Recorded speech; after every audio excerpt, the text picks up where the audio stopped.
And తెలంగాణలో కాంగ్రెస్ వచ్చి 2 సంవత్సరాల దాకా అవుతుంది. అండ్ కొంతమంది అంటున్నారు పథకాలు ప్రజల దాకా గూడా అందట్లేదు అనేసి గూడా అంటున్నారు. నిజమేంటారా అది? నాకు తెలిసైతే పథకాలు అందట్లేదు అంటున్నది ప్రతిపక్షాలే గానీ, ప్రతి ఎలిజిబుల్ ఎవరైతే క్యాండిడేట్ ఉంటారో వాళ్ళకి సంబంధించిన అంశంలో వెతికి మరీ ఇవ్వాల్సిన పరిస్థితి మా ప్రభుత్వ అధికారులకు ఉంది. ఆ ప్రయత్నం చేస్తున్నారు. ఓకే. అండ్ కాంగ్రెస్ గూడా ఓల్డ్ సిటీని పట్టించుకోవట్లేదు అనేసి గూడా అంటున్నారు. నిజమేంట్రా? ఇప్పుడు మనం ఎక్స్‌టెన్షన్ ఎక్కడి నుంచి ఇచ్చినాం మెట్రోకి? అవును. అదొక్కటి. రెండోది మూసీ రిజర్వేషన్ అంటే మూసీ పునరుజ్జీవం అనేది ఓల్డ్ సిటీ కాదది. Original city. ఒరిజినల్ సిటీకి మరింత వరప్రదాయనిగా ఉంటది. ఎందుకు ఆ మాట అంటున్నా అంటే, మురుగుతో జీవనం కొనసాగిస్తున్న పాత నగరం అని పిలువబడుతున్న అసలు హైదరాబాద్ వాసులకు సరైన న్యాయం మూసీ పునరుజ్జీవంతోనే జరుగుతుంది. ఓకే. ఒకటి 2.5 టీఎంసీ నీటిని మనము ఉస్మాన్ సాగర్కు 2.5 టీఎంసీ నీటిని హిమాయత్ సాగర్కు మనం అలొకేట్ చేసి నీళ్ళు వచ్చినప్పుడల్లా కంటామినేషన్ పెరగకుండా మురుగు తీవ్రత పెరగడం వల్ల కూడా ఆ గాలిని పీల్చడం వల్ల కూడా రోగాలు వస్తాయి. అవును. దీంట్లో 2-3 రకాలు. ఒకటేమో మూసీ నదిని ప్రక్షాళన చేయడం వల్ల మూసీ నది సహజమైన ఏమంటారు ప్రవాహం పోవడం. రెండవది మురుగును ఎస్టీపీలతో పాటు మనం ఇప్పుడు వస్తున్న కొత్త నీటితో కూడా శుద్ధి అవుతుంది. మూడవది మూసీ 2 వైపులా రోడ్లు రావడంతో ట్రాఫిక్ ఇష్యూస్ కూడా మనకు రిజాల్వ్ అవుతాయి. తర్వాత మధ్యన కట్టే మనం వారధులు ఏవైతే ఒక 17-18 వారధులు ఉంటే వాటితో అవుతాయి. తర్వాత టూరిజం కొరకు ఒక ప్లానింగ్ ఉన్నది. అక్కడనే మనం ఏమంటాం వ్యాపార సంస్థల్ని వ్యాపార కూడల్ని కూడా తయారు చేసుకోవచ్చు. అప్పుడు హైదరాబాద్ పూర్వ భాగ్యనగర్ వాసులకందరికి కూడా వ్యాపార అవకాశాలు కూడా పెరుగుతాయి. సో రోడ్స్ను పెంచడము, ఫ్లైఓవర్స్ చేయడము ఇట్లాంటివన్నీ కామన్ ఇష్యూస్. ఓకే.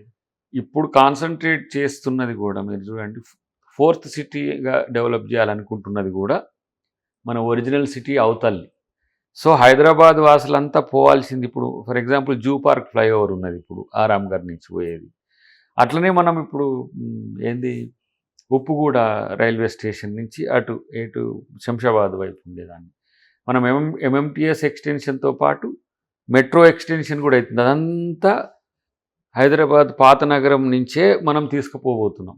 సో అవసరమైతే కొన్ని ఏమవుతుందంటే ప్లేస్ లేదు కాబట్టి ఇందిరమ్మ ఇండ్లను కూడా అక్కడ ఉండే నియోజకవర్గాలకు కొత్త ప్రాంతంలో ఇస్తే కొంత చర్చ జరుగుతుంది.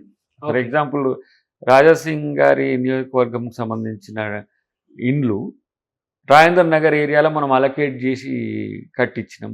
అక్కడ రాజేంద్ర నగర్ వాళ్ళు కొంత ఫీల్ అవుతున్నారు మా ప్రాంతంలో గోషామాల వాళ్ళకంటే అక్కడ ప్లేస్ లేదు కాబట్టి మనం పేదలకు ఇండ్లు కట్టియాలనే ఉద్దేశం ఉంది కాబట్టి ఇప్పుడు ఏదైనా ఒక నియోజకవర్గమే అవుతుంది. మీరు ఔటర్ రింగ్ రోడ్ దాటినాక కట్టినా లేకపోతే రీజనల్ రింగ్ రోడ్ మధ్యన కట్టినా చేవెళ్ళ అవుతుంది, లేకపోతే అటు పోతే మన ఏమంటారు షాద్ నగర్ అవుతుంది, ఇటు వస్తే ఏమంటారు షేర్లింగంపల్లి అవుతుంది. కానీ పేదలకు అకామిడేట్ చేయాలనే ఆలోచన ఉంది. ఇరుకు గదులతో పాటు ఇంకా బార్కసా పరిసర ప్రాంతాలు మీరు చూస్తే చాలా ఇబ్బందికరమైన పరిస్థితులు ఉంటాయి. ఒక 160 యార్డ్స్లోనే 2-3 ఫ్లోర్స్ వేసుకొని కుటుంబాలు షిఫ్ట్ సిస్టంలో కూడా ఉంటాయి. అట్లాంటి వాటిని మనం కొంచెం ప్లాన్ చేసి ఆ కుటుంబాల్లో ఎవరైతే పెళ్లిళ్ళు అయినాయో వాళ్ళకి మనం ఇందిరమ్మ ఇండ్లు phase 1, phase 2 అట్లా ఇవ్వగలిగితే మనం మరింత మన హైదరాబాద్ పాత నగర వాసుల్ని మనం మరింత సేఫ్ జోన్కి తీసుకొచ్చే ఒక ప్రయత్నం చేయొచ్చు. ఇప్పుడు కొంత మొదలైంది. ఇంకా మూసీ పనులు కనుక జరిగితే అక్కడ వాళ్లకు నూతన వ్యాపార అవసరాలే కాకుండా నగరాభివృద్ధి కూడా మరింత క్వాలిటేటివ్గా అయిద్దని నా యొక్క అంచనా. దాంట్లో ఎన్ని రకాల ఆలోచనలు ఉన్నాయి మూసీ పునరుజ్జీవం దాని వెనుక.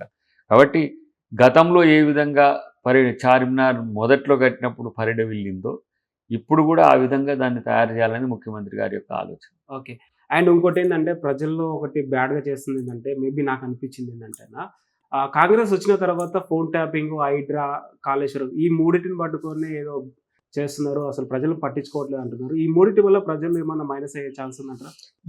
ఏమైతుంది దానివల్ల? ప్రో అవుతుందా, నెగిటివ్ అవుతుందా? నీకున్న సమాచారం నెగిటివ్ అవుతుంది అనేసి అనిపిస్తుంది. ఏం ఏం నెగిటివ్ అయితే హైడ్రా వల్ల కొంచెం ఇల్లు కూలగొడుతున్నారు, వాళ్ళు కొంచెం ప్రాబ్లమ్స్ ఫేస్ చేస్తున్నారు అనేసి కూడా చెప్తున్నారు కదా. ఇప్పుడు హైడ్రా ఇప్పుడు అవసరం అనిపిస్తుందా నీకు వద్దు అనిపిస్తుందా ఒక జర్నలిస్ట్గా? ఇప్పుడైతే అవసరం అనిపిస్తుంది. అదే ముందు చేసింది ప్రయత్నం. ఇప్పుడు ఒక 3 సోదరులు ఎక్కడ పోయిందో కూడా తెలియదు, ఒక్క శవం దొరికినట్టుంది అక్కడ ఏడ మన భువనగిరి పరిసర ప్రాంతాల్లో 70 కిలోమీటర్లు కొట్టుకుపోయింది నాలాలో పడి. ఇవన్నీ ఎందుకు జరుగుతున్నాయి? ఎందుకు రోడ్లు నదులవుతున్నాయి? ఇప్పుడు ఇంతకుముందు అంటే ఇంకా 6-7 సెంటీమీటర్లు 11 సెంటీమీటర్లు వస్తే హైదరాబాద్ అతలాకుతలమయ్యేది. ఇప్పుడు 18 సెంటీమీటర్ల వరకు వస్తున్నది. ఇవాళ పడుతున్న వర్షాలని తట్టుకుంటుందా నగరం? దీనికి కారణాలు ఏంటి అనేది వెతకమనండి ప్రజల్ని. అవును, ఇది అసలు దీనికి కారణం ఏంటారా అసలు అర్థం అవ్వట్లేదు. చిన్నపాటి వర్షం పడుతుంది సముద్రంలాగా అయిపోతుంది. అంటే జిహెచ్ఎంసీ నిర్లక్ష్యం అంటారా? ఎంక్రోచ్మెంట్స్ ఒకటి, రోడ్డు సరైన నాణ్యతతో కట్టకపోతే రోడ్డు మీద నీళ్ళు నిలుస్తాయి. కానీ రోడ్డు పక్కన పెట్టి ఇళ్ళకి కూడా వస్తున్నాయని అంటే చెరువు లేదన్నట్టు కదా అడలెక్క. చెరువులోకి పోవాల్సిన నీళ్ళు ఇళ్ళకి వస్తున్నాయి. మన ఇల్లన్న చెరువులు ఉండాలి, లేకపోతే ఇల్లే చెరువు అయి ఉండాలి. తర్వాత రోడ్స్ కూడా మనము రోడ్లకు వదిలిన ప్లేస్ని వదలకపోవడం వల్ల కూడా నేరో అయిపోవడం వల్ల రోడ్లే ఇప్పుడు కాలువలు అయిపోయినాయి. ఓకే, ఈ నీరు ఎట్లా పోవాలి? నీరు పల్ల మెరుగు అని అంటారు. మరి పల్లం ఎటు పోవాలి?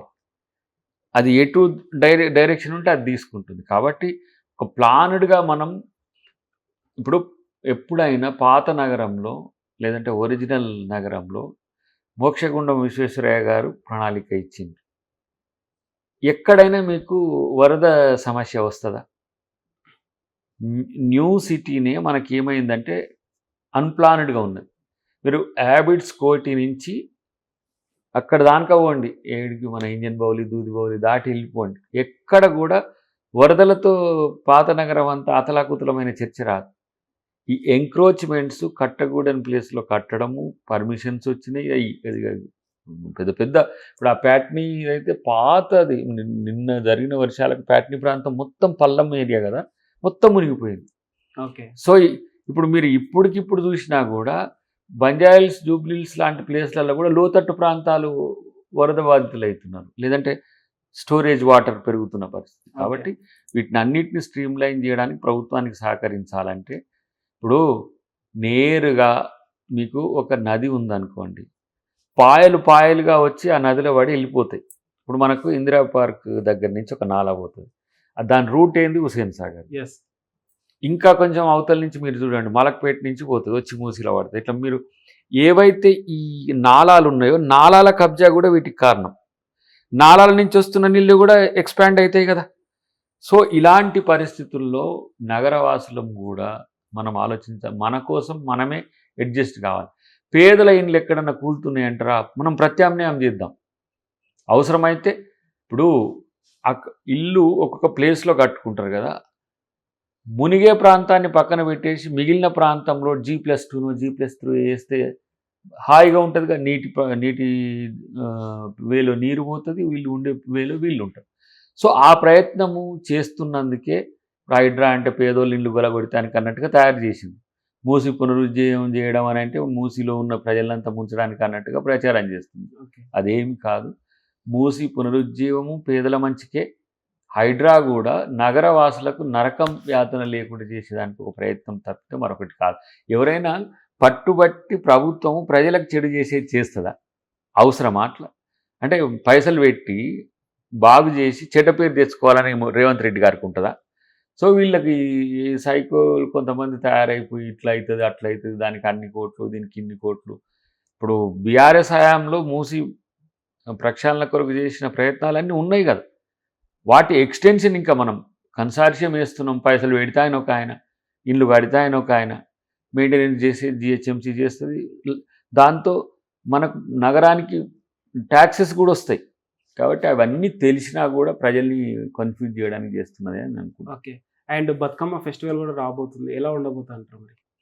బతుకమ్మ వెనకటి నుంచి ఉన్నది, బీఆర్ఎస్ హయాంలో ఉన్నది, ఇప్పుడు ఉన్నది. ఈ గవర్నమెంట్లో మరింత అంటే ఏదో ఏమంటాం దాన్ని, శాల్వాలు కప్పినట్టు చీరలు కాకుండా మంచి చీరలు, మంచిగా ఆర్థికంగా కూడా మంచిగా అమ్మలు అంటే తెలంగాణ ఆడబిడ్డల అభ్యున్నతి కొరకు పథకాలతో పాటు బతుకమ్మ అంటే బతుకునిచ్చే అమ్మ కాబట్టి బతుకు ఇచ్చే అవకాశం తెలంగాణ ప్రభుత్వానికి వచ్చింది. ఇప్పుడు 1,00,00,000 మంది కోటీశ్వరులు అనే ఒక పథకం ఉన్నా ఇంకా రేపటి రోజున మహిళా సాధికారిత దిశగా ఎట్లా పోవాలి, ఆర్థిక సాధికారిత, రాజకీయ సాధికారిత విషయంలో ఇప్పుడు 50% రిజర్వేషన్లు స్థానిక సంస్థల్లో మహిళలకు ఇచ్చింది. ఇప్పుడు కేంద్ర ప్రభుత్వ చట్టంతో 33% వచ్చే ఎన్నికల నుంచి రావచ్చు.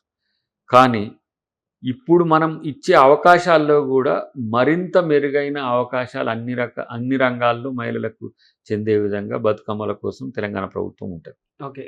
లోకల్ బాడీ ఎలక్షన్స్ ఎలా ఉండబోతాయి అంటారు మరి ఫైనల్?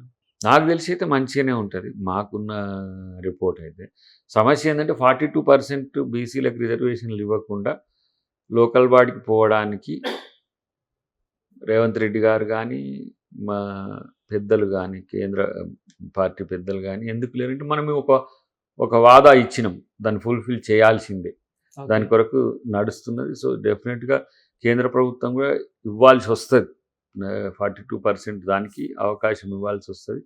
అది ఇచ్చిన తర్వాత మేము ఎన్నికలకు పోతాం. డెఫినెట్గా కాంగ్రెస్ పార్టీకి అవకాశం పెద్ద ఎత్తున ప్రజలు ఇస్తారు. అంటే నేను ఈ మధ్యన చూసిన వాటిలో సన్నబియ్యం తర్వాత రేషన్ కార్డులు వచ్చిన తర్వాత ఇవన్నీ కూడా ఒక పాజిటివ్ కోణం నుంచి ప్రజలు మా పట్ల ఆలోచన. ఇది కనుక 42% కూడా అయిపోతే ఇంకెక్కువ మాకు మంచి పేరు వస్తుంది ప్రభుత్వానికి. పేరుతో పాటు ఈ ప్రభుత్వం కొనసాగాలని ప్రజలు కోరుకుంటారు కాబట్టి మాకు మంచి ఆశీర్వాదం ఉంటుందని నేను అనుకుంటున్నాను. జూబ్లీ బై ఎలక్షన్స్ ఓవర్ గెలిచే ఛాన్స్ ఉందంటారు?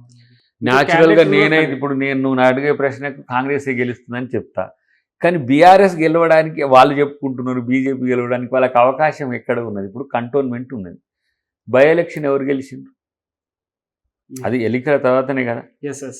తర్వాత ఇప్పుడు ఇక్కడ కూడా ఏమైందంటే క్యాండిడేచర్ కూడా ఇంపార్టెంటే, కానీ కాంగ్రెస్ను హైదరాబాదులో గెలిపించాలనే ఆలోచన నగరంలో ప్రజలకు కూడా ఉంది. దట్టు జూబ్లీహిల్స్ అంటే కేవలం హైఫై లైఫ్లే కాదు, బస్తీ జీవితాలు కూడా ఉన్నాయి. అటు